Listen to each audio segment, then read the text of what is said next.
0.76.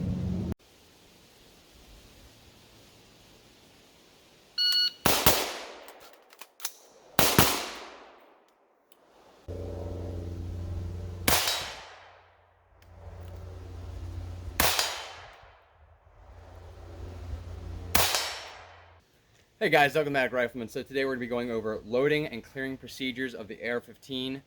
If any of the terminology we talk about in this video is escaping you, feel free to double back and watch the video that we put previously in this playlist, the basic terminology and field strip of an AR-15. It'll go over all the terminology, get you up to speed, and then come back to this video. That being said, we're going to go over loading and clearing procedures, keeping in mind the 4 firearm safety rules. Always shoot the weapon as if it was loaded until you've personally verified it's unloaded. Always keep the weapon oriented in a safe direction. Keep your finger off the trigger until you've made the decision to shoot. And then finally, be aware of your target, which is the left, the right, beyond, and in front of your target. That being said, we're going to go ahead and go into loading and then clearing procedures. These are basic sequences. There are ways to go through this more expediently. We're going over administrative clearing and loading of the weapon system. So this is loading or clearing at base, at home, before you step out, etc. Just to go through the process and be 100% confident and sure that you've loaded your weapon or cleared your weapon prior to doing whatever it is you're about to do. That being said, first we're going to start by picking up the weapon, orienting in a safe direction, keeping your finger off the trigger, and placing the weapon on safe. Once you've done that, you're going to go ahead and lock the bolt to the rear. You're then going to give a quick inspection to verify that there's no debris, excess carbon, any craziness going on inside the weapon's receiver or chamber, bullet area, magazine well, etc. Once you became happy with what you're seeing in the chamber, you're going to go ahead and take your loaded magazine. In this case, it's a loaded magazine with a snap cap up top. You're going to insert it fully into the magazine well and verify that it's seated by giving it a tug. If it comes out, it's not seated, go ahead and get it seated in there properly. Once you've seated your loaded magazine into the receiver, you're going to observe your breech area and depress the upper portion of your bolt latch, watching your bolt carrier go home, taking that snap cap up into the chamber, or around, depending on what you're doing.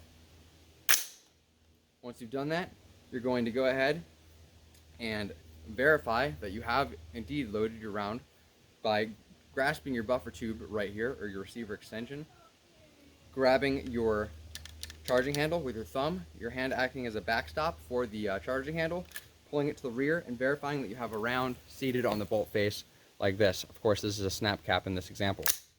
Then you're going to release the charging handle, watching the bolt carrier group go forward and locking up properly. Improper would look like this. If it's kind of seated in like that, that is incorrect. And if it does that from here, so i.e. letting it go fully, see how it seats fully into battery? Since it does that, you know that this weapon's in good operating condition as far as the lug and chamber interface. That's just a quick confirmation that things are operating smoothly in the rifle. And you verify that there's a round on the bolt face. At that point, you will close your dust cover and you now have a verified loaded weapon. Once you need to clear the weapon system, you're going to do the same thing at first as you did last time by picking up the weapon, orienting in a safe direction, and making sure the weapon is on safe. Once you've done that, you're going to go ahead and remove the ammunition feeding device. You're going to remove the magazine from the rifle. It is important to remove the ammunition feeding device first because that is what feeds the rifle ammunition, and if you clear it and let go of your charging handle with the magazine in, you will load another round. Once you remove the magazine, you're going to depress the bolt latch and retract the bolt to the rear again, locking the bolt open. If the weapon's loaded, you're going to observe the round coming out of the chamber and ejecting properly.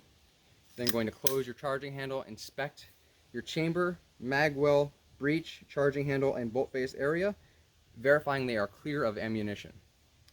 Once you have verified they're clear of ammunition, you're going to go ahead and release your bolt to the forward position, close your dust cover, and this weapon has now been cleared. Now you can go forward with whatever you need to do, going into the area that requires a cleared weapon, doing maintenance, doing dry fire, whatever it is that you're about to do. If you're doing dry fire, make certain that you have cleared the weapon properly. Maybe double or triple check it just to be sure, because you are about to be manipulating your trigger, likely in a place that you don't want to actually touch off a round. With that being said, of course this is more geared towards our new gun owners. If you guys found this helpful or think there's someone that may find it helpful, feel free to share the video with those people. Otherwise, feel free to like and subscribe to the content so that you can catch more content coming out as we are able to get it out to you guys. I hope this has been helpful for you guys. It's been Dougmatic Rifleman, because every word deserves good and capable riflemen. You all have a great day.